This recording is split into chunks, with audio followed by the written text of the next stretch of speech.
Do you know what a healthy relationship looks like? What does consent mean to you? How much do you know about sex and the law?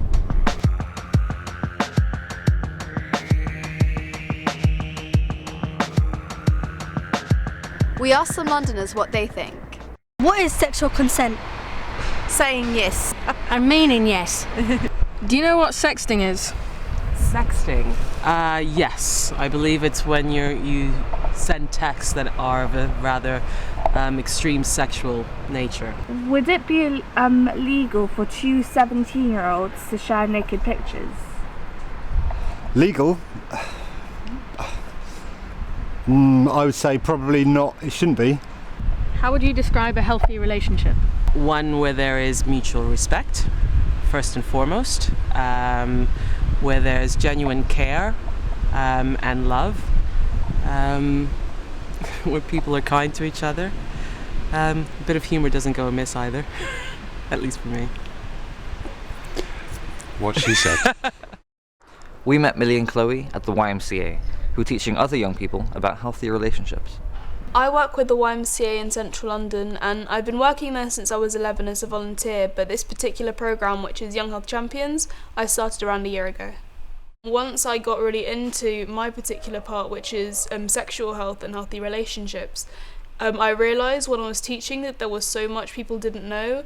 I'd always assumed that this was kind of general knowledge, and it just isn't. What I really want is to make sure that everybody is fully aware of what is consent, what is a healthy relationship, so that they know they're allowed to say no, and so that they know when someone that they're with doesn't want to be with them, and that they can tell and they can't hurt someone. I really also enjoyed writing out one of the pieces that I do, which is the consent game, where I ask people questions about consent and the law and try and find out how much people know. And it was interesting because previously I'd found no kind of curriculum on that, and I had to kind of come up with this on my own. Here are some of the scenarios presented in the workshops. What's your opinion? Peter and his girlfriend Ava have been sexting all evening. She sends him a photo and asks for one in return. He isn't sure, but she argues that it's only fair since she sent one. Ava and Peter are both 17. Is this consent?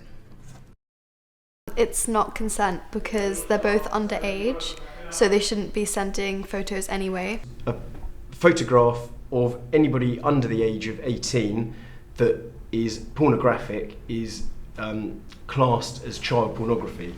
So because they're both under 18, it doesn't matter whether they are just sending it between each other, whether they both agree or not agree, they're both committing an offence of downloading child pornography and possessing images of child pornography.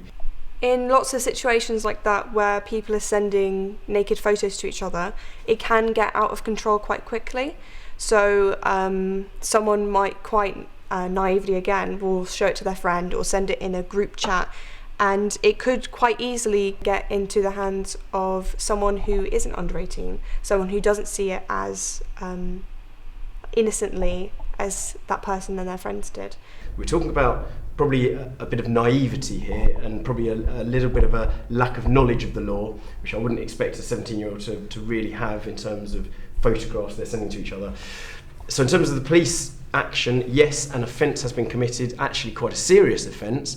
However, it would probably be a case whereby we'd call them in with their parents, explain that they are potentially committing offences by doing this. We'd also explain what might happen in the long term, because photographs, once you send a photograph, you think it's just going to one person. Once that photograph is sent, that's not necessarily the case, because it can end up on the internet and it can be seen by literally millions of people. We would most probably not take any further action, even though a criminal offence had been committed in that case. And also stuff like that can affect job prospects in the future. Someone could not be very kind and link it to your actual name, and sometimes future employers look you up on the internet and it could come up and ruin lots of job choices in the future.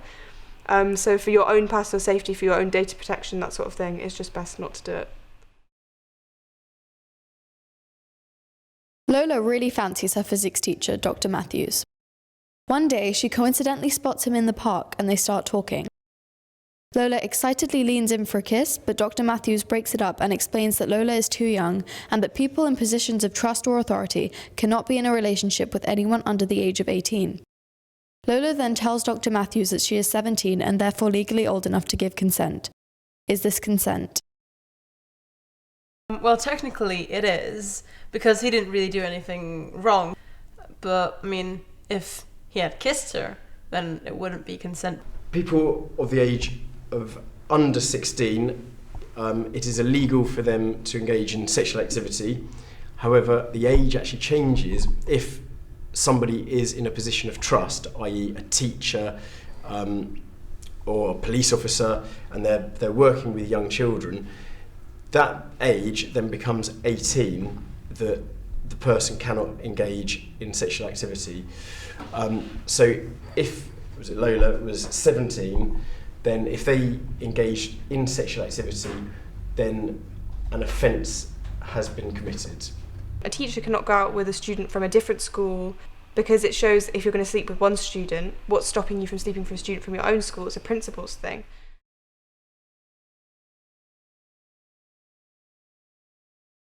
David meets Lucy at a party and they hit it off right away. David gets Lucy several drinks, and as the guests begin to leave, Lucy is too drunk to walk. Lucy begins to kiss David and says she wants to have sex, but before they can, Lucy loses consciousness.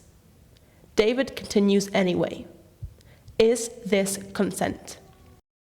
This is not consent because even though she says that she does want to have sex in the beginning, she passes out. So if he's gonna still have sex with her, she can't really say anything. As we were talking about in the other ones, power balance. So that can come with age or a position of power. But in this situation, someone who is drunk, because they're unconscious, they are no longer able to consent. So therefore, they are not consenting. And if that happened and sex took place and they reported that to the police, that would be a crime of rape under the Sexual Offences Act 2003. Consent is a continuous and enthusiastic yes. So if someone's unconscious, they can't consent. If someone's so drunk that they can't stand up, they can't consent. Especially in this scenario where one of them is making sure that the other one is really drunk, that's definitely intent for something quite malicious. The fact that someone has previously consented or said they would be willing to engage in sexual intercourse, if they then lose consciousness, or for another example, they then decide, they change their mind and they withdraw consent, that is then no longer a consensual situation. You get lots of stuff like this where some people think that they can take what they want, so that's why I think consent is so important to teach to people, because some people don't know that that's wrong. When I first started doing kind of healthy relationships, it was mainly with groups of girls, and they all kind of understood very quickly, and they were all really receptive, and they kind of got what I was talking about when I was thinking about consent and abuse and sexual assault and things like that. But once I started giving these workshops to boys, most of them had a kind of idea in their head that has been kind of pushed on them their whole lives, that they should just be up for anything, and that, oh, that's just funny, that's a joke. And it kind of took a lot longer for us to figure out how to get through to them. A key thing is having police officers in secondary schools, which we do. It's about pupils not finding themselves in those situations and getting into trouble in the first place, because they are educated to understand what the criminal law is around this sort of behaviour. I think everyone should be more comfortable talking about sex, because it's not a big deal. And I want people to know that sex isn't the nicest thing you could do to someone to show you that they care about them. So more on relationships, because we do the basic sex education in school. But I was never taught anything about how you're supposed to treat each other. And I think it gives people a massive margin to mistreat each other and treat each other really, really badly. On a more positive note, we spoke to two couples in happy relationships.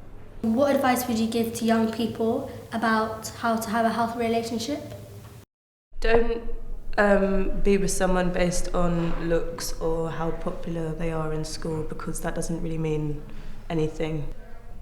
I think you have to be friends with the person first. So a healthy relationship with a romantic partner, I think, is basically the same thing as being friends with someone, except you can get a bit more intimate, I guess. Oh, I'm gonna blush. Sorry. So I think there's a lot of trust, and communication is the biggest thing. We listen to each other and we compromise on things. And the main thing I would say is that we talk through when we have a problem. Sometimes Cheryl goes quiet, and then we have an argument after that, because you have to talk about stuff when you feel there is a tension. And not just communication, honest communication. So don't just say what you think they want to hear, say how you feel, because you're important. It should be 50-50, it should be equal partnership. What do you think is an unhealthy relationship? If a person's making you feel uncomfortable or wants you to change something about yourself, like, I don't know. Appearance. Yeah, appearance, or something that you're... Can't change, really. So you should really be with someone who can see, I don't know, something that you don't like about yourself and think, oh, that's beautiful about you. So someone that makes you feel beautiful. Most of the unhealthy relationships I've seen is people that don't trust each other. So lots of people who are jealous if their partners are with anybody else or doing anything else. And people who can't be free. Like, freedom in a relationship is really important. So if you as two people can't exist separately, what's the point? Does your use of social media put a strain on the relationship? It doesn't put a strain on our relationship or anything, but if I was to have people that I follow on Instagram and she was to catch me looking at these people, then she'd be like, who is this? She's the same too. She has people on Instagram that she follows and looks at, and I don't say anything. I follow yoga people. Who are in very seductive poses and stuff like that, but yeah, nevertheless. Oh. We're joking about that because we trust each other that much. It's fine. We both understand that, like, we're not the only attractive people in the world. You're allowed to look at someone and go, they're really hot. And we do that together. It's like, that person's really good looking. That's fine. Someone's put effort into how they look. Yeah. No, it's not a big deal. No, where they are, it's like, that person, they did good today. Nice. Good for them. While making this film, we have learned a lot about the different aspects to a healthy relationship. However, we've also learned about the difficult situations people can get into and how this can even lead to breaking the law. Are your relationships healthy?